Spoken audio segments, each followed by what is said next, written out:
Cek. Assalamualaikum warahmatullahi wabarakatuh.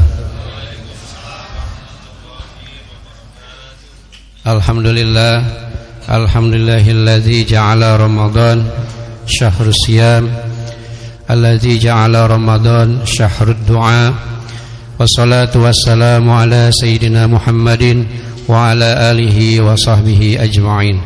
Subhanaka la ilma lana illa ma 'allamtana innaka antal alimul hakim. Rabbi shrah li sadri wa yassir li amri wahlul 'uqdatam min lisani yafqahu qawli. Amma ba'd. Qala Allah ta'ala fil Qur'anil Karim, a'udzu billahi minasy syaithanir rajim. Bismillahirrahmanirrahim. Wa idza sa'alaka 'ibadi anni fa inni qarib ujibu da'watad da'i idza da'an falyastajibu li wal yu'minu bi la'allahum yarshudun. Wa qala Rasulullah sallallahu alaihi wasallam, salasatu la turaddu da'watahum al-imamul 'adil was-sha'imi hatta yaftiru wa da'watul mazlum. Ma'asyiral muslimin rahimani wa rahimakumullah. Bulan Ramadan disebut juga dengan bulannya berdoa, syahrud du'a. Oleh karena itu, mari kita manfaatkan bulan Ramadan ini dengan memperbanyak doa kepada Allah Subhanahu wa ta'ala.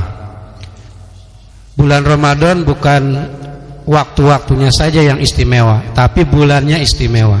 Jadi ada waktu-waktu yang mustajab kalau kita berdoa, doa kita akan dikabulkan oleh Allah Subhanahu wa ta'ala. Ditambah bulannya bulan Ramadan, bulan istimewa. Jadi istilahnya menang banyak, ya. Udah waktunya mustajab, bulannya pun bulan yang istimewa. Jadi dua dapatnya itu Bapak Ibu, ya. Selain waktunya mustajab, bulannya pun istimewa. Jadi kita menang banyak kalau kita banyak berdoa di bulan Ramadan ini. Bahkan bulan Ramadan itu tiap detiknya, karena kita berpuasa, maka doa kita insya Allah akan dikabulkan oleh Allah Subhanahu wa ta'ala. Karena ada 3 doa yang tidak tertolak, yaitu sabda Rasulullah sallallahu alaihi wasallam, salah satu la turaddu da'watahum. Ada 3 doa yang tidak tertolak. Al-imamul adil, yaitu imam yang adil, pemimpin yang adil, pemimpin yang tidak mementingkan anggota keluarganya, pemimpin yang tidak mementingkan partainya, tapi pemimpin yang mensejahterakan rakyatnya. Itu yang doanya tidak ditolak, ya. Yang kedua adalah wassaimu hatta yuftiru, orang yang berpuasa sampai dia berbuka. Jadi semenjak terbit matahari, dari terbit fajar kita berpuasa sampai kita berbuka, setiap detik, setiap menitnya kita berdoa, insya Allah doa kita akan dikabulkan oleh Allah Subhanahu wa ta'ala. Yang ketiga adalah doanya orang yang teraniaya atau orang yang dizolimi. Ma'asyiral muslimin rahimani wa rahimakumullah.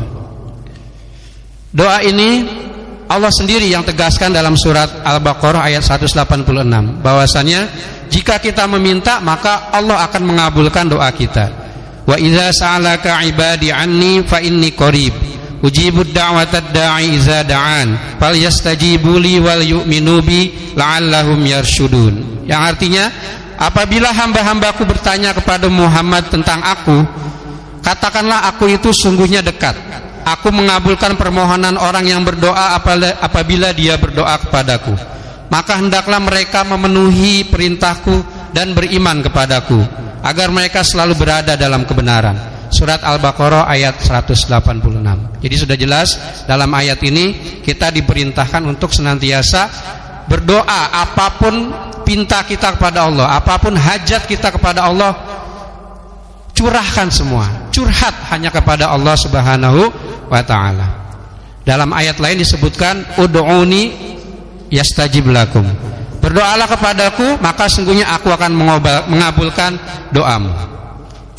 Kemudian waktu yang mustajab untuk berdoa itu kapan saja? Yang pertama, ketika waktu sahur atau sepertiga malam terakhir. Bapak Ibu, malam itu dibagi 3. Ada sepertiga malam pertama, sepertiga malam kedua, dan sepertiga malam terakhir. Sepertiga malam pertama itu kira-kira pukul 8:30 sampai pukul 11. Sepertiga malam yang kedua itu kira-kira pukul 11 sampai setengah 2. Dan sepertiga malam yang terakhir itu kira-kira 1:30 dini hari sampai dengan waktu subuh. Itu yang disebut dengan sepertiga malam yang terakhir. Apalagi di bulan Ramadan ini Bapak Ibu sekalian, yang tadi saya sudah sampaikan di awal ya. Udah waktunya mustajab, bulannya pun mustajab. Insyaallah akan kita mendapatkan berlimpah-limpah pahala dari Allah Subhanahu wa taala. Dalam Al-Qur'an dalam surat Az-Zariyat disebutkan ayat 18, wabil asharihum yastaghfirun. Dan pada waktu sahur, akhir-akhir malam mereka berdoa memohon ampunan. Jadi Bapak Ibu, istilah sahur itu sebenarnya bukan makannya yang kita jadikan inti ibadahnya ya, tapi adalah berdoanya kepada Allah Subhanahu wa taala. Sahur itu adalah dari kata ashar yang artinya waktu malam terakhir. Jadi istilah makan sahur itu hanya istilah saja, karena makannya sebelum subuh, karena makannya sebelum imsak. Waktunya pun waktu sahur, waktu malam terakhir sebelum terbit fajar, itu namanya waktu sahur. Disitulah waktu-waktu yang sangat mustajab. Jadi kalau kita analogikan jalan tol antara siang hari dengan dini hari, kira-kira lebih padat mana Bapak Ibu? Lebih padat siang hari. Tapi kalau malam hari kita lewat dini hari 2:30 itu jalan tol sepi, nggak ada yang lewat. Mungkin hanya 1, 2, 3 mobil yang lewat. Begitu juga dengan doa kita kepada Allah Bapak Ibu. Kita bangun di sepertiga malam yang terakhir, di saat yang lainnya tertidur, kita mohon kepada Allah, kita menitikan air mata di situ, insya Allah doa kita akan dikabulkan oleh Allah Subhanahu wa taala. Mungkin di bulan Ramadan ini kita semangat karena bangunnya bareng-bareng ya, bersama-sama. Udah gitu ada yang keliling ngebangunin sahur. Kita dengan mudahnya bangun di sepertiga malam yang terakhir. Coba kita terapkan di bulan-bulan yang lain. Kalau di bulan Ramadan bisa, kita usahakan di bulan-bulan yang lain kita bangun sepertiga malam yang terakhir. Caranya bagaimana? Caranya kita paksa dulu Bapak Ibu. Dengan cara apa? Dengan alarm. Boleh ya. Awal-awal kita pasti pakai alarm dulu ya. Kalau sudah terbiasa Bapak Ibu sekalian, tahadus bin nikmah, kalau sudah terbiasa itu mata kita 2:30 itu insya Allah akan bangun ya. Qadarullah, mungkin Allah yang bangunkan, yang menggerakkan hati kita, yang membukakan mata kita untuk memerintahkan kita berwudu dan kita sholat tahajud pada malam itu. Jadi sepertiga malam yang terakhir adalah salah satu waktu yang sangat mustajab kalau kita berdoa kepada Allah Subhanahu wa taala. Dan di sepertiga malam yang terakhir kita juga diperintahkan untuk melaksanakan salat sunnah tahajud. Salat sunnah tahajud atau qiyamul lail. Qiyamul lail itu bukan hanya tahajud saja, termasuk tarawih, witir yang nanti kita akan laksanakan ini, tadi sudah kita laksanakan, adalah termasuk qiyamul lail. Kemudian yang kedua, waktu yang mustajab yaitu ketika kita berbuka puasa. Nah, ini kita lagi di bulan Ramadan. Ketika kita berbuka puasa, disitulah letak doa waktu-waktu yang sangat mustajab, waktu yang dikabulkan oleh Allah Subhanahu wa taala. Dalam sebuah hadis Rasulullah sallallahu alaihi wasallam bersabda, "Lis-shaimi farhatun inda fitri wa farhatun inda liqa'i rabbih." Yang artinya orang yang berpuasa itu memiliki dua kebahagiaan, yaitu kebahagiaan ketika berbuka puasa dan kebahagiaan ketika bertemu dengan Rabb-nya kelak di hari akhir. Nah, ketika kita berbuka puasa itu Bapak Ibu sekalian, disitulah saat-saat kita meminta doa sebanyak-banyaknya kepada Allah Subhanahu wa taala sampai kita berbuka puasa. Jadi jangan kita fokus kepada yang lain. Ya, kita nungguin azan maghrib, malah kita setel TV, kita lihat sinetron, kita lihat tayangan-tayangan lain. Alangkah bagusnya kalau waktu tersebut kita manfaatkan untuk sebanyak-banyaknya berdoa kepada Allah Subhanahu wa taala, karena disitulah letak waktu yang sangat mustajab, yaitu waktu menjelang berbuka puasa. Doa yang sering diajarkan oleh Rasulullah apalagi memasuki 10 malam yang terakhir, Allahumma innaka afuun tuhibbul afwa fa'fu anni. Ya Allah, sesungguhnya Engkau Maha Pemaaf dan menyukai orang-orang yang meminta maaf. Ya Allah, maka maafkanlah aku. Kita perbanyak doa tersebut ketika kita mau menjelang berbuka puasa. Kemudian, ma'asyiral muslimin rahimani wa rahimakumullah, waktu mustajab yang ketiga yaitu ketika malam Lailatul Qadar. Nah, ini kita sedang memasuki 10 terakhir bulan Ramadan. Dan malam ini Bapak Ibu sekalian adalah malam terakhir, malam Jumat di bulan Ramadan. Oleh karena itu saya pribadi mengajak pada diri saya pribadi dan jamaah sekalian, mari kita manfaatkan dengan cara menyedikitkan tidur.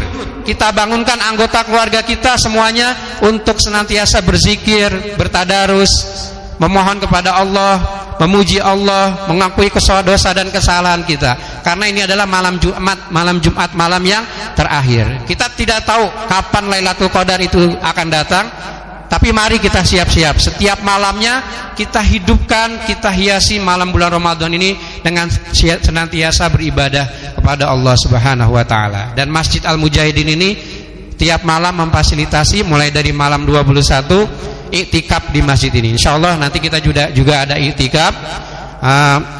Ada juga sholat tahajud berjamaahnya. Jika mau sholat sendiri pun tidak apa-apa. Nah, insya Allah setiap malamnya sampai malam terakhir nanti Masjid Al-Mujahidin ini mengadakan iktikaf untuk para jamaah sekalian. Kemudian malam Lailatul Qadar, Aisyah radhiyallahu an pernah bertanya kepada Rasulullah SAW, wahai Rasulullah, apa petunjukmu bila aku mendapati malam Lailatul Qadar itu? Apa yang harus aku ucapkan? Maka Rasulullah menjawab, ucapkanlah doa. Doanya yang tadi saya sampaikan, Allahumma innaka afuwun karim tuhibbul afwa fa'fu anna ya karim. Ya Allah, sungguhnya Engkau Maha Pemaaf, menyukai orang-orang yang meminta maaf, maka ya Allah maafkanlah aku. Kemudian selanjutnya waktu yang sangat mustajab jika kita berdoa kepada Allah Subhanahu wa taala adalah di antara azan dan iqamah. Rasulullah sallallahu alaihi wasallam bersabda, "Ad-du'a la yuraddu bainal azan wal iqamah." Tidak akan tertolak doa antara azan dan iqamah. Oke, setelah azan, setelah kita sholat sunnah, Bapak Ibu sekalian, kita manfaatkan untuk berdoa kepada Allah Subhanahu wa taala ya. Jangan kita ngobrol atau melakukan aktivitas yang lain, karena doa antara azan dan iqamah adalah salah satu doa waktu yang sangat mustajab. Insyaallah akan dikabulkan oleh Allah Subhanahu wa taala. Waktu yang berikutnya adalah ketika kita sedang sujud dalam sholat, terutama di sujud yang terakhir. Nah, di sini para ulama berbeda pendapat apakah boleh doanya itu menggunakan bahasa yang lain selain bahasa Arab, ya.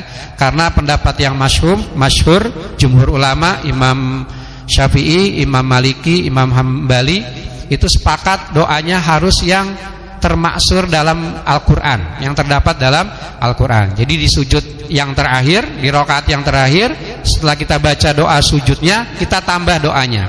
Misalkan kita mau meminta doa agar diberikan istri dan anak yang soleh, ya, maka kita ucapkan doa, Rabbana hablana min azwajina wa zurriyatina qurrata a'yun waj'alna lil muttaqina imama. Itu doa untuk memohon keturunan yang soleh dan soleha juga, ya. Atau kita minta diselamatkan dunia akhirat, maka di sujud yang terakhir kita tambahkan doa, Rabbana atina fid dunya hasanah wa fil akhirati hasanah wa qina adzabannar. Itu doa yang bisa kita panjatkan di sujud yang terakhir ketika kita sujud dalam sholat. Kemudian waktu mustajab yang berikutnya adalah doa ketika hari Jumat. Hari Jumat adalah pemimpin para hari atau yang disebut dengan Sayyidul Ayyam. Rasulullah sallallahu alaihi wasallam bersabda, Rasulullah menyebutkan tentang hari Jumat, kemudian beliau bersabda, di dalamnya terdapat waktu jika seorang muslim berdoa ketika itu pasti diberikan apa yang ia minta. Lalu beliau mengisyaratkan dengan tangannya tentang sebentarnya waktu tersebut, tepatnya di antara dua khutbah. Jadi ketika khotib menyampaikan khutbah yang pertama, kemudian khotib duduk, itulah waktu yang mustajab untuk kita berdoa kepada Allah Subhanahu wa taala. Maka ketika waktu itu terjadi, mari kita manfaatkan, terutama bapak-bapak yang mengikuti sholat Jumat, kita berdoa, kita minta apa yang kita hajat, apa yang kita inginkan untuk dikabulkan oleh Allah Subhanahu wa taala. Waktu berikutnya adalah ketika turun hujan. Jadi ketika turun rahmat dari Allah berupa hujan, itu juga merupakan waktu yang mustajab apabila kita berdoa kepada Allah Subhanahu wa taala. Sintani ma turaddani doa indan nida wa tahtal mitar. Yang artinya dua doa yang tidak akan ditolak. Yang pertama doa ketika azan, dan dua ketika doa turunnya hujan. Jadi ketika hujan turun, jangan kita mengeluh, ya hujan, kita mau kemana-mana jadi kehujanan. Jangan Bapak Ibu, kita doa kepada Allah, kita minta apa yang kita butuhkan kita sampaikan kepada Allah Subhanahu wa taala dan kita berdoa, Allahumma sayyiban nafi'an. Ya Allah, turunkanlah hujan yang bermanfaat bagi kami. Selanjutnya, doa yang akan dikabulkan oleh Allah Subhanahu wa taala yaitu ketika minum air Zam-Zam. Ya, jadi kalau Bapak Ibu meminum air Zam-Zam, baik ketika berada di Arab Saudi maupun berada di Indonesia, itu juga waktu yang dikabulkan oleh Allah Subhanahu wa taala ketika kita minum air Zam-Zam. Ma'u Zamzama lima syuribalah, yang artinya khasiat air Zam-Zam itu sesuai dengan niat peminumnya. Jadi ketika kita meminum air Zam-Zam, kita niatkan, kita minta kepada Allah Subhanahu wa taala apa yang kita butuhkan, insyaallah doa kita akan dikabulkan oleh Allah Subhanahu wa taala. Ma'asyiral muslimin rahimani wa rahimakumullah, itulah beberapa waktu yang mustajab yang diijabah oleh Allah Subhanahu wa taala apabila kita berdoa kepada Allah Subhanahu wa taala. Mungkin kita berada di Indonesia ini hanya waktu-waktu yang mustajab saja yang kita dapatkan. Tapi kalau kita berada di sebuah tempat di Arab Saudi sana, Mekah dan Madinah, itu juga terdapat tempat-tempat yang mustajab. Di antaranya ada Raudhah di tempat antara mimbar dan rumahnya Rasulullah, kemudian ada di Multazam antara pintu Ka'bah dan Hajar Aswad. Di Madinah juga banyak tempat-tempat yang mustajab. Kalau di Indonesia kita hanya ada waktu-waktu yang mustajab, yang apabila kita berdoa kepada Allah Subhanahu wa taala, insyaallah doa kita akan dikabulkan. Amin ya rabbal alamin. Demikian yang bisa saya sampaikan. Kurang lebihnya mohon maaf. Billahi fisabilil haq, fastabiqul khairat. Assalamualaikum warahmatullahi wabarakatuh.